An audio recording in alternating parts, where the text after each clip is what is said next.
بات بہت مضبوط ہونی چاہیے۔ تو آئیے جانتے ہیں کہ ایک شوہر کے اوپر بیوی کے کیا کیا حقوق ہیں مجاز صاحب سے۔ جی مجاز صاحب۔ السلام علیکم ورحمۃ اللہ وبرکاتہ۔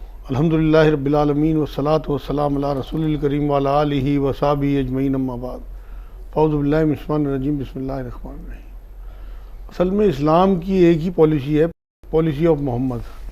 تو ہمیں دیکھنا پڑے گا کہ حضور صلی اللہ علیہ وسلم ہمیں اسلام میں شوہر کے کیا کیا حقوق دے کے گئے ہیں، کہ عورتوں پہ کیا حقوق ہیں۔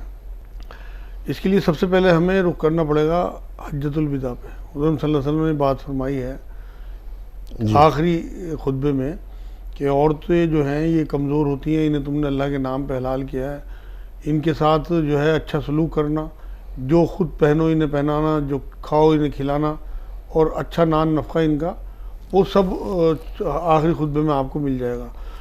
اصل بات یہ ہے کہ ان کا نان نفقہ، ان کا معیاری طور پہ رہنا سہنا جیسا ہمارا اپنا خود ہو، اور ان کا پہننا اوڑھنا، ان کی حفاظت، ان کی محبت، ان کی عزت، ان کے ساتھ اخوت کا معاملہ، یہ سارے حقوق ہیں عورت کے۔ یہ تو ایک طرح سے عورتیں جو ہیں ہمارے گھروں میں مردوں کی طرح سے قید کی طرح سے، ایک طرح سے یہ سمجھ لیجئے، تو ان کے ساتھ جو حسن سلوک کا کیا گیا تو وہ کمزور ہے۔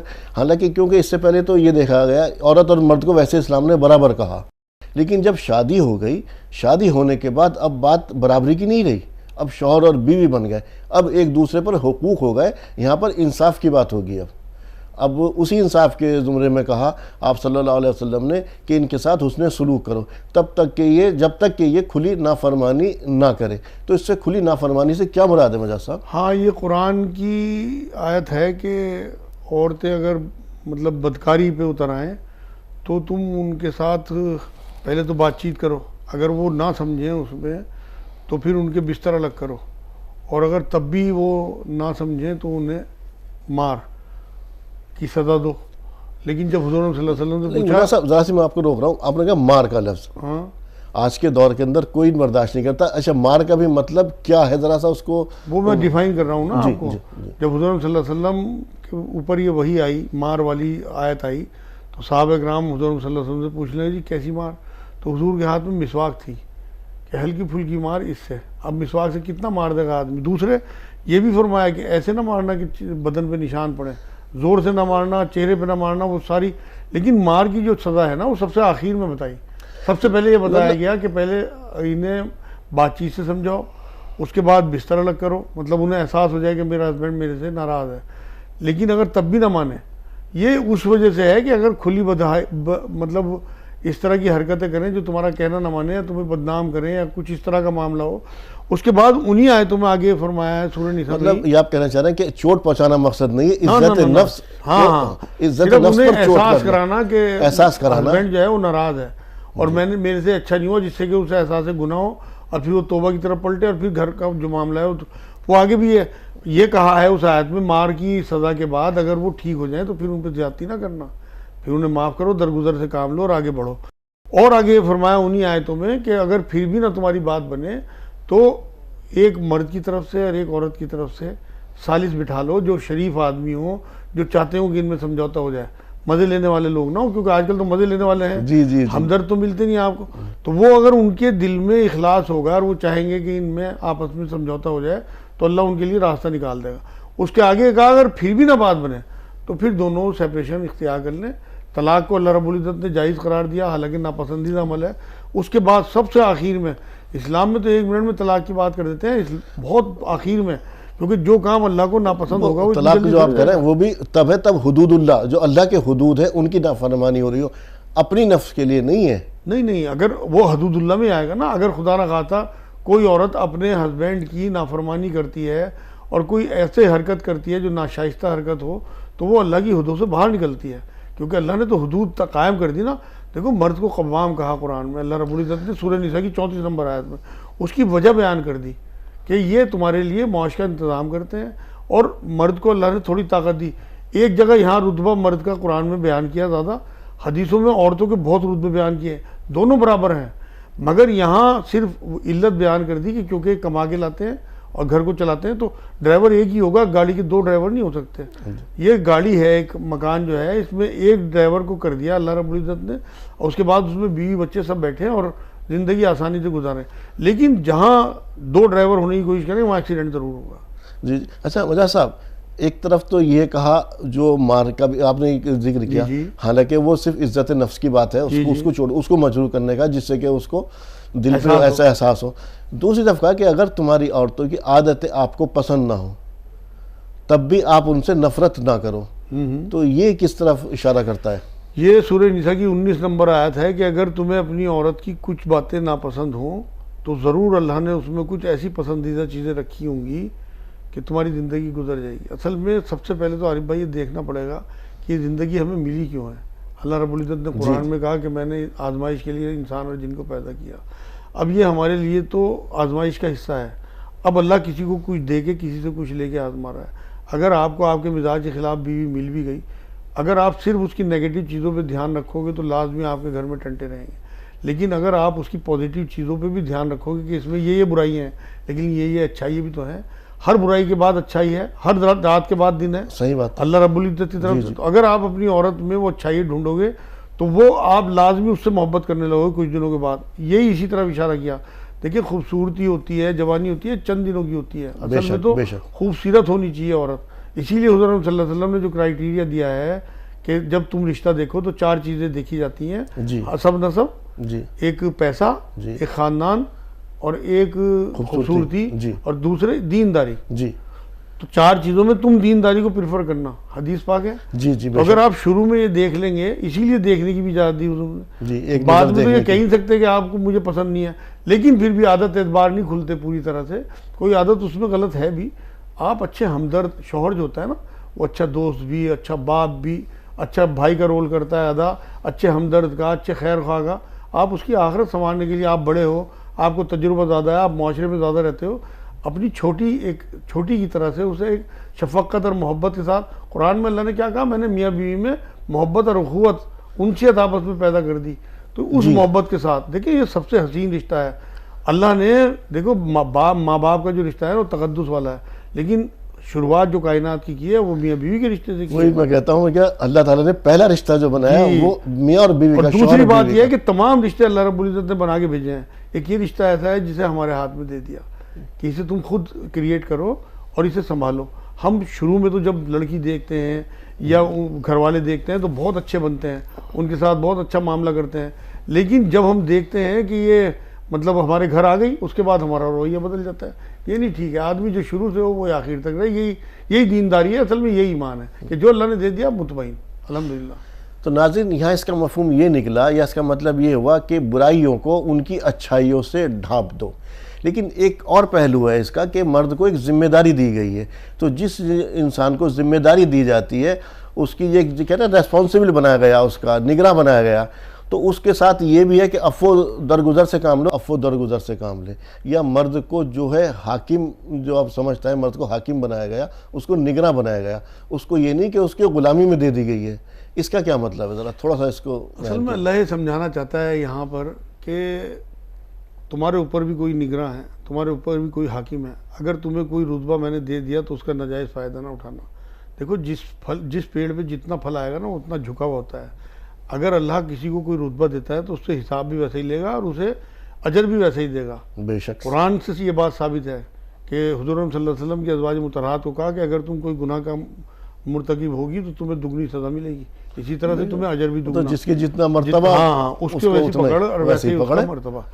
مقصد یہ ہے کہنے کا یہاں پہ کہ اللہ یہ جتانا چاہتا ہے کہ ایسا نہ ہو کہ میں نے تمہیں اگر قوام بنا دیا تو تم ناجائز طور پہ اس کا فائدہ اٹھاؤ. تمہاری طاقت ہے، تمہارا رتبہ ہے، تمہارا پیسہ ہے، اس کی وجہ سے ان معصوم عورتوں کو دباؤ. دیکھیں حضور صلی اللہ علیہ وسلم نے ایک بار کیا بات فرمائی کہ میں تمہارے اوپر 2 کمزوروں کے حق کو حرام قرار دیتا ہوں، ایک یتیم اور ایک عورت.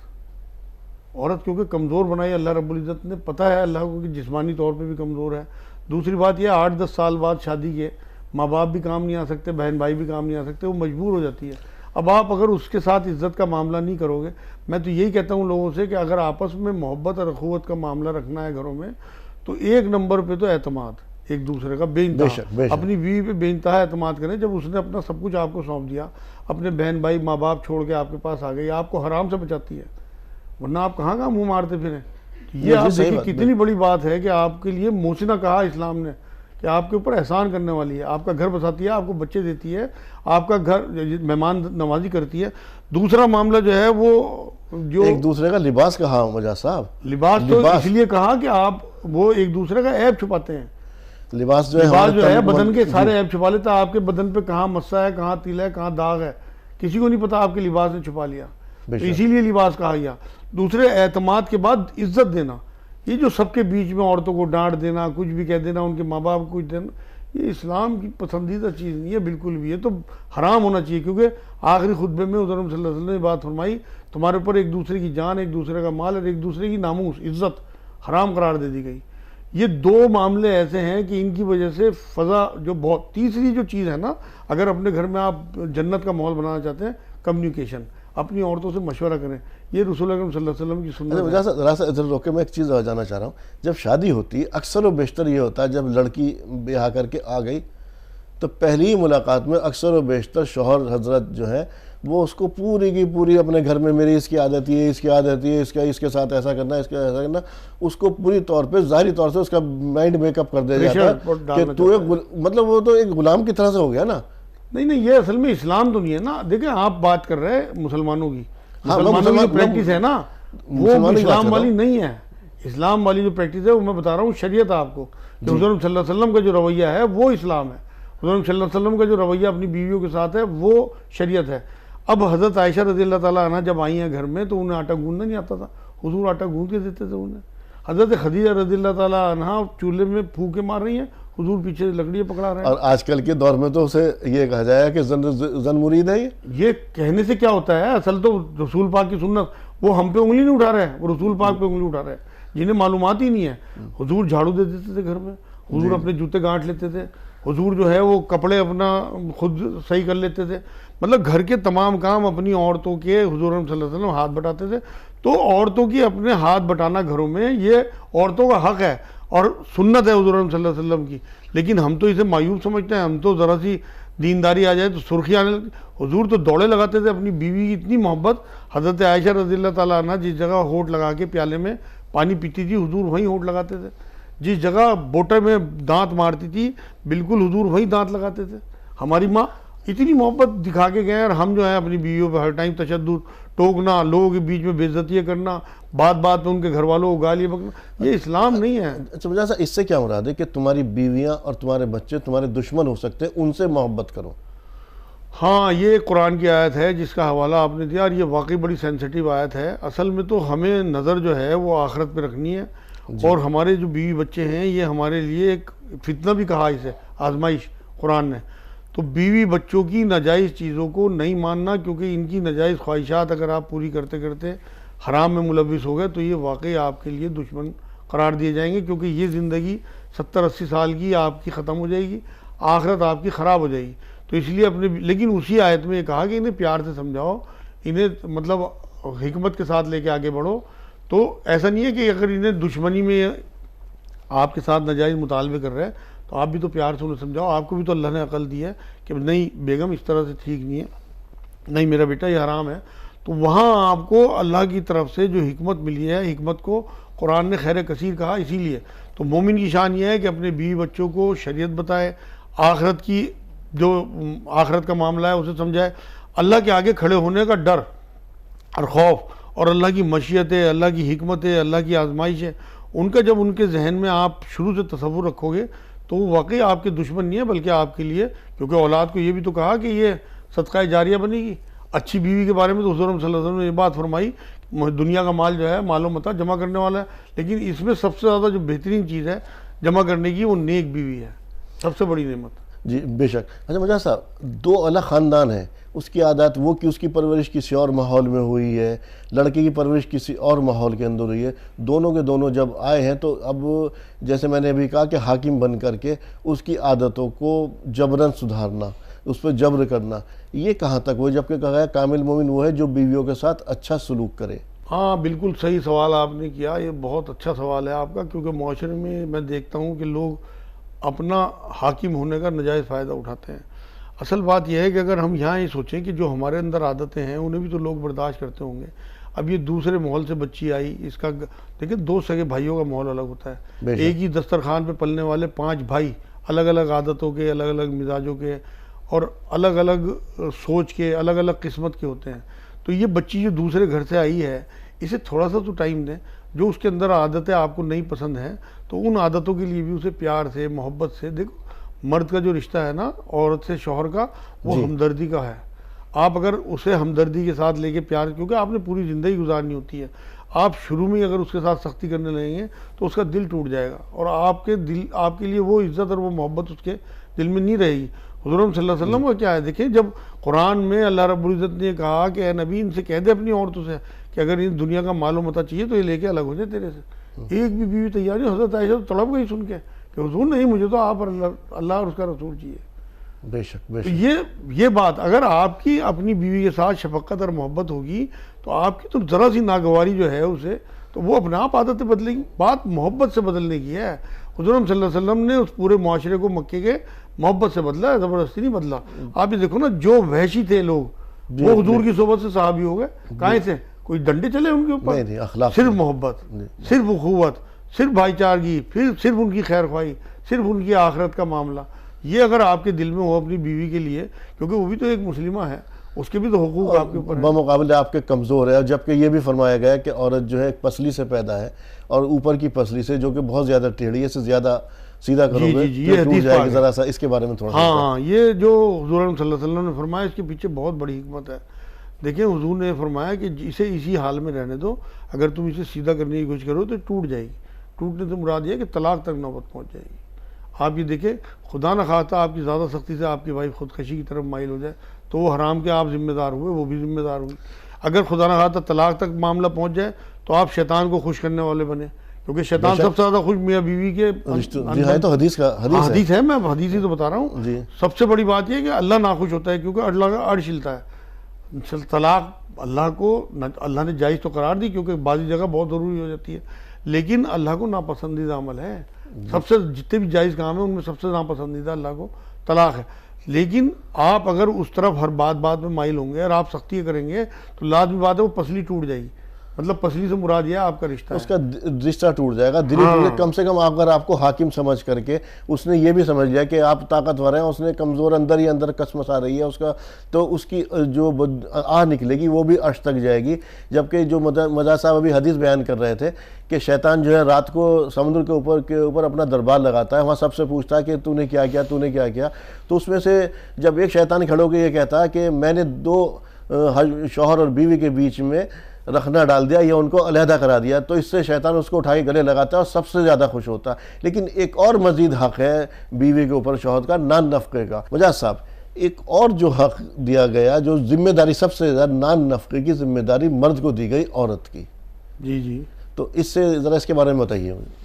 اصل میں جب آپ نکاح کر کے لاتے ہیں کسی عورت کو تو وہ اپنا گھر بار، بہن بھائی، ماں باپ سب کو چھوڑ کے آتی ہے. بے شک. تو آپ کو اپنے معیار کے حساب سے، حضور نے یہی فرمایا کہ جیسا خود کھاؤ ویسا ہی نہیں کھلاؤ، جیسا خود پہنو ویسا ہی نہیں پہناؤ. عورت کا یہ حق ہے کہ آپ اس کے لیے بہترین رہنے کا انتظام اپنی حیثیت کے حساب سے، کھانے پینے کا انتظام اور پہننے کا انتظام معیاری جیسا آپ خود کرتے ہو. جی جو آپ اگر وہ الگ بھی رہنا چاہتی ہے، یہاں میں یہ وضاحت کر دوں کہ اگر وہ الگ بھی رہنا چاہتی ہے تو آپ اس کا حق ہے. ہاں اس کا حق ہے. آپ کو اپنے ماں باپ کا دھیان رکھنا ہے، لیکن یہ ضروری نہیں ہے کہ آپ اپنے ماں باپ کے ساتھ رہیں. آپ اپنی بیوی کو اس کا یہ حق دیں گے کہ آپ یا تو اسی پورشن میں الگ پورشن کر دیں. اس کے اوپر جو ہے نا گھر میں جھگڑ ہو جاتے ہیں کہ اس نے مجھے ماں باپ سے الگ کر دیا. اصل میں گھر کی بات نہیں میں کر رہا، میں شریعت بتا رہا ہوں. ہاں نہیں، شریعت کا تو حکم جو بتا رہے ہیں نا آپ، تو شریعت میں جھگڑا نہیں ہونا چاہیے. لوگوں کو دو چار کی طرح سمجھ میں آنا چاہیے. میرے پاس روز یہ سوال آتے ہیں کہ جی کیا زبردستی ہم عورت سے اپنے ماں باپ کی خدمت کرا سکتے ہیں؟ بالکل نہیں کرا سکتے. آپ کو کرنی ہے، آپ کے اوپر ہے. دیکھو ایک بات، آج ایک حدیث سناؤں میں آپ کو بہت خوبصورت. حضور صلی اللہ علیہ وسلم نے ایک بار یہ بات فرمائی کہ جو شریف آدمی ہوتا ہے وہ بیوی سے دب کے رہتا ہے، اور جو کمینہ آدمی ہوتا ہے وہ بیوی کو دبا کے رکھتا ہے. کمینہ حضور کی نظر میں. تو آج امت کا حال دیکھیے کہ کتنے کمینے اور کتنے شریف ہیں. یہ حدیث بتا رہا میں آپ کو. اب آپ اندازہ یہ لگائیے کہ عورتوں کے جو حقوق ہیں وہ اگر اسلام میں مرد دینے لگے تو لازمی بات ہے کہ اور مذہب کی عورتیں جو ہیں وہ ہر حال میں اس طرف جو ہے وہ آئیں گی. جو حضور کی محبت تھی اپنی بیویوں کے ساتھ، صرف وہی جو ہے اڈاپٹ کر لیں مسلمان کافی ہے. نان نفقہ تو بہت دور کی بات ہے. انہیں عزت دینا، انہیں احترام دینا، نان نفقے کی تو اللہ نے ذمہ داری ڈالی ہے. اس کے بعد اگر عورت تو فرضیت میں آ گیا. ہاں آپ کے عورت اگر آپ کے ماں باپ کی، آپ کے بچوں کی، آپ کے رشتہ داروں کی خدمت کر رہی ہے تو اس کا احسان ہے. اس کا احسان مند ہونا چاہیے. ہاں اب میرے سے یہ سوال کسی نے کیا کہ جی کیا زبردستی عورت سے خدمت کرائی جا سکتی ہے ماں باپ کی؟ نہیں، پیر پکڑوا کے اس کا احسان مان کے اگر وہ کرتی ہے تو اس کا احسان ہے آپ کے اوپر. شریعت نے اس کے اوپر بوجھ نہیں ڈالا نا، اور اسے اجر ملے گا. لیکن آپ یہ دیکھیں کہ جس طرح سے آپ چاہتے ہیں کہ میرے ماں باپ کی عورت خدمت کرے، آپ بھی تو اس کے ماں باپ کی خدمت کریں. ایک بہت حسین حدیث آپ کو سناتا ہوں. جی. حضور نے فرمایا تیرے 3 والد ہیں، ایک جس نے تجھے جنم دیا، ایک جس نے تجھے تعلیم دی، ایک جس نے تجھے بیٹی دی. جو سسر حضرات ہیں، ماں باپ ہیں لڑکی کے، وہ آپ کے لیے ماں باپ کا درجہ رکھتے ہیں. ہم تو داماد بن کے ایسی سرخی آتی ہے چہرے پہ کہ سیدھے منہ بات نہیں کرتے، کئی سال گھر نہیں جاتے. اکثر و بیشتر اس کے ماں باپ کو اچھے لقب سے نہیں پکارتے اس کے سامنے، بیوی کے سامنے، اس کو چاہے مذاق میں، لیکن یہ گالیاں دیتے ہیں. یہ مذاق نہیں ہو رہا، یہ تو بہت ہی اس کے تنزیہ. وہ کرتے تو پھر اب لڑنے لگیں گے. وہ کرتے تو بیوی ایک عورت کا ایک اور حق بھی ہے مردوں کے اوپر، یہ کہ اب شوہر جو ہیں انہیں یہ چاہیے کہ اپنی عورتوں کو لازمی ہر ہفتے اپنے مائکے بھیجیں یا ملا کے لائیں. اگر جانا ضروری نہیں ہے مرد کا، لیکن اگر عورت چاہتی ہے دوری کے اوپر ہے تو اس کا بھائی آگے ملا لے. اگر وہ کہتی ہے، نہیں کہتی کوئی بات نہیں، مہینوں نہیں جانا چاہتی ہے اپنے بچوں کی وجہ سے، گھر کی وجہ سے، کوئی حرج نہیں. لیکن اگر جانا چاہتی ہے تو یہ حق ہے اس کا مرد کے اوپر. دوسری بات یہ ہے کہ ہفتے میں ایک بار ماں باپ اور سال میں ایک بار بہن بھائیوں سے ملانا. لیکن کیونکہ دوریاں ہیں، اگر زیادہ دوریاں ہوں تو آج کل تو ویڈیو کانفرنسنگ ہے، مطلب روک نہیں سکتا مرد. یہ شریعت اس کے اوپر واجب ہے یہ بات کہ اپنی ماں باپ سے اپنی بیوی کو ملوا کے نہیں ملوا کے لاتا تو بھیجے اس کے گھر سے، ایسے انتظام کریں. مگر یہ جو میں سنتا ہوں اکثر کہ جی میرے میاں مجھے جانے نہیں دیتے یا مجھے رکنے نہیں دیتے یا مجھے ٹھہرنے نہیں دیتے. دیکھیں جی روکنے کی تو ذمہ داری اس کی نہیں ہے مرد کی. اگر وہ چاہتا ہے کہ میری بیوی مل کے آ جائے، ملا کے لے آئے، تو کوئی اس میں رکنا نہیں چاہیے عورت کو. یہ اس کا مرد کا حق ہے. لیکن عورت کا بھی حق یہ ہے کہ وہ بالکل اپنے ماں باپ سے تعلق بھی رکھے، ملے بھی، جانا آنا بھی اس کا رہے، اور بہن بھائیوں سے بھی. صاحب میں پھر ادھر ہی آ رہا ہوں نان نفقے کی طرف. بہت سارے مرد حضرات جو ہے نا اس چیز کی بھی اس کو سزا دیتے ہیں نان نفقے کی، یا اپنے آپ تو اس کو لمیٹڈ پیسہ دیں گے اس کے ہاتھ میں، اور اپنے لیے باہر کچھ بھی کرتے رہیں گے وہ جو بھی ان کی انکم ہے. تو اس انکم کے اندر اس عورت کا کتنا حق ہے، کتنا حصہ ہے؟ اصل میں تو جب اللہ رب العزت نے نان نفقے کی ذمہ داری ڈال دی اور وہ آپ کے اوپر احسان کر رہی ہے، آپ کا گھر چلا رہی ہے، آپ کے بچے، آپ کے ماں باپ، آپ کے بہن بھائی، سب کی دیکھ بھال کر رہی ہے، تو نان نفقے سے آگے بڑھ کے اس کا گھومنا پھرنا، اس کا اچھا فیشن کے کپڑے، اس کی پسند کی چیزیں لا کے دینا، یہ ساری چیزیں نان نفقے میں ہی آئیں گی. اگر وہ سخت عورت ہے تو پھر تو نان نفقے تک ہی رہے گا مرد. لیکن اگر وہ ایسی شریف اور سیدھی عورت ہے کہ وہ آپ کے حساب سے زندگی گزار رہی ہے تو آپ کو بھی یہ خیال چاہیے کہ اس میں سب کچھ اس کا آئے گا. اگر اسے آپ کی حیثیت ہے لاکھ روپے کی اور اسے کوئی 10,000 روپے کا سوٹ پسند آ رہا تو یہ اس کا مطلب حق ہے آپ کے اوپر. اس کا گھومنے جانے کو طبیعت ہے، آپ پردے میں انہیں گھمائیں. حضور صلی اللہ علیہ وسلم دوڑ لگاتے تھے اپنی بیویوں کے ساتھ. انہیں ہر سفر میں کسی نہ کسی بیوی کو قرے سے لے کے جاتے تھے، ساتھ سفر کرتے تھے، تفریح کراتے تھے.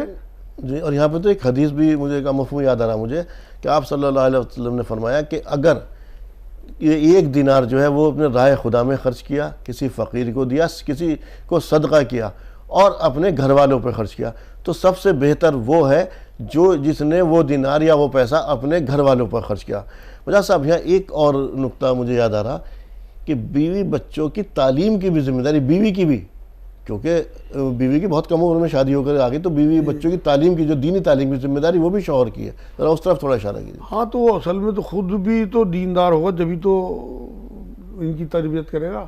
اصل میں تو ہمارا تو اس کا بڑا فقدان ہے نا. بیوی کی اگر تربیت وہاں سے نہیں ہو کے آئی ہوئی تو یہ بھی آپ کی ہمدردی کا ایک تقاضا ہے کہ آپ اس کی آخرت کی فکر کریں. یہ تو اس کو پھر تان تشن دیے جاتے ہیں، گھر سے کیا سیکھا یہ تانا دینے کی بات نہیں. دیکھیں میں یہ ذمہ داری مثال دیتا ہوں آپ کو. ہاں حضرت عمر کی لڑکی، حضور کی وائف، تو وہ جب آئی تھی تو انہیں پڑھنا لکھنا نہیں آتا تھا. حضور نے ٹیوشن لگوا کے انہیں پڑھایا. تو یہ بھی ایک شوہر کی ذمہ داری ہو گئی. میں وہی جو شروع میں جو میں نے لفظ کہا ہے نا کہ ہمارے لیے صرف ایک ہی پالیسی ہے، پالیسی آف محمد. اگر ہم اس پہ چلیں تو آپ یقین کریں ہمیں ڈسکس ہی نہ کرنا پڑے. اگر ہمیں وہ حقوق معلوم ہے کہ شوہر کو کیا کیا حقوق ادا کرنے ہیں اپنی وائف کے لیے، تو اس پہ بہت کم بات ہوتی ہے. اکثر میں دیکھتا ہوں عورتوں کی بات ہوتی ہے کہ عورتوں پہ کیا کیا حقوق ہے، کیونکہ مردوں کا معاشرہ ہے. ارے بھائی تم نے دبا دیا، کچل دیا. میں نے تو ایسی حدیث بتا دیا آپ کو. حضور نے فرمایا ہے کہ تم میں بہترین ہیں وہ لوگ جو اپنے گھر والوں کے ساتھ اچھے ہیں. خاص طور سے بیویوں کے. اور میں اپنی بیویوں کے ساتھ بہت اچھا ہوں. حالانکہ مزاج نہیں تھا حضور کا اپنی تعریف کرنا, لیکن یہاں یہ بھی فرمایا. ایک اور حدیث اسی سے ریلیٹڈ آپ سنیں, حضور صلی اللہ علیہ وسلم نے فرمایا تم میں بدترین ہیں وہ لوگ جو گھر میں گھسیں اور ان کے گھر والے بیوی بچے سہم جائیں, فرعون آگے پتہ نہیں کیا کہہ دے گا. تو اب آپ دیکھیں کہ آپ حضور کی نظر میں بہترین بننا چاہتے ہیں, بدترین کیا رکھا ہے یار. آپ دیکھو نا, آپ کی کمائی کے سب سے زیادہ حقدار, صدقہ کہا حضور نے تو بیوی بچوں پہ خرچ کرنے کو. آپ کس کے لیے کما رہے ہیں؟ اگر آپ کی بیوی آپ کی کنجوسی کے تحت اپنے دل مار رہی ہے, آپ کے بچے دل مار رہے ہیں, کیا فائدہ آپ کے پیسوں کا؟ آپ یہیں چھوڑ کے دوسرے استعمال کریں گے بعد میں. اپنے آپ انہیں خرچ کرا کے اور دیکھ دیکھ کے خوش ہو نا. آپ یقین کرو, میں اپنی مثال اس لیے دیتا ہوں لوگوں کو ترغیب ملے. میں تو اپنی بیوی سے کہتا ہوں کہ تم میری حیثیت کے حساب سے خرچ کر. حالانکہ وہ اتنی سیدھی سادھی عورتیں نہیں کرتی, مگر ترغیب دلانی چاہیے اپنے بیوی بچوں کو. ناجائز تو ان کی ماننی نہیں چاہیے, لیکن حلال دائرے میں اللہ کی حدوں میں رہتے ہوئے ان کی جو جو ضرورتیں ہیں, ان کی جو جو خواہشیں ہیں, کیونکہ دوبارہ زندگی نہیں ملے گی. ان کی تمنائیں آپ ہی تو پوری کریں گے. ایک جملہ میں کہہ دوں آپ کو آخر میں کہ 2 ہی رشتے ہیں ایسے جو عورتوں کے نخرے اٹھاتے ہیں, کنوارے پنے میں باپ اور شادی کے بعد شوہر. بہت بڑی بات کہہ دی. جی, تو اس لیے اپنی بیویوں کی بہت محبت کریں. آگے آپ کی ڈیتھ کے بعد ان کا کیا بننے والا ہے, آپ کی اولاد کیا حشر کرے گی, ان کے معاشرے میں کیا. میں نے بہت دیکھا بیوہ عورتوں کی کوئی عزت کوئی پوزیشن نہیں رہتی. تو اللہ نے آپ کو ایک موقع دیا کہ آپ اپنی بیویوں کے ساتھ بہتر سلوک کریں اور اپنے لیے جنت بنا دیں. آخری جملہ میرا آج کا آپ کے لیے تحفہ, دنیا ہمارے ہاتھ میں نہیں ہے, ہمیں نہیں پتہ کب کون سا حادثہ ہونا ہے کیا. آخرت ہمارے ہاتھ میں ہے, اور وہ بیویوں کے لیے بہت شارٹ کٹ ہے. بیویوں کے مطلب رشتے کے ساتھ نبھانے کے, آپ اگر اپنی بیویوں کے ساتھ اچھا رشتہ آج سے ہی شروع کر دیں گے تو آپ کی جنت آج سے ہی شروع ہو گئی. تو ناظرین, آج ہم نے جانا کہ شوہر کے اوپر بیوی کے کیا کیا حقوق ہیں. اکثر و بیشتر شوہر اپنے حقوق تو بیان کرتا ہے کہ بیوی کے اوپر کیا کیا حقوق ہیں, لیکن شوہر کے اوپر بھی ایسے ہی حقوق ہیں جیسے بیوی کے اوپر. اور یقیناً ناظرین, اگر آپ ان حقوق کا استعمال کریں گے یا ان جو بھی آپ کے حقوق دیے گئے ہیں آپ کے اپنی بیویوں کے اوپر اللہ تعالیٰ نے بتائے ہیں, تو آپ کی دنیا تو سنورے گی, بہت خوبصورت بن جائے گی دنیا, اور آخرت میں اس سے کہیں زیادہ اجر ملے گا. تو ناظرین, رشتوں کی ڈور میں آج اتنا ہی, لیکن چلتے چلتے اپنے مہمان کا شکریہ ادا کر دیتے ہیں. مجاز صاحب, آپ اسٹوڈیو میں میری اور تمام ناظرین کی رہنمائی فرمانے کے لیے آپ کا بہت بہت شکریہ. جزاک اللہ خیر. تو ناظرین, اسی کے ساتھ اپنے میزبان کو دیجیے اجازت. السلام علیکم ورحمۃ اللہ وبرکاتہ.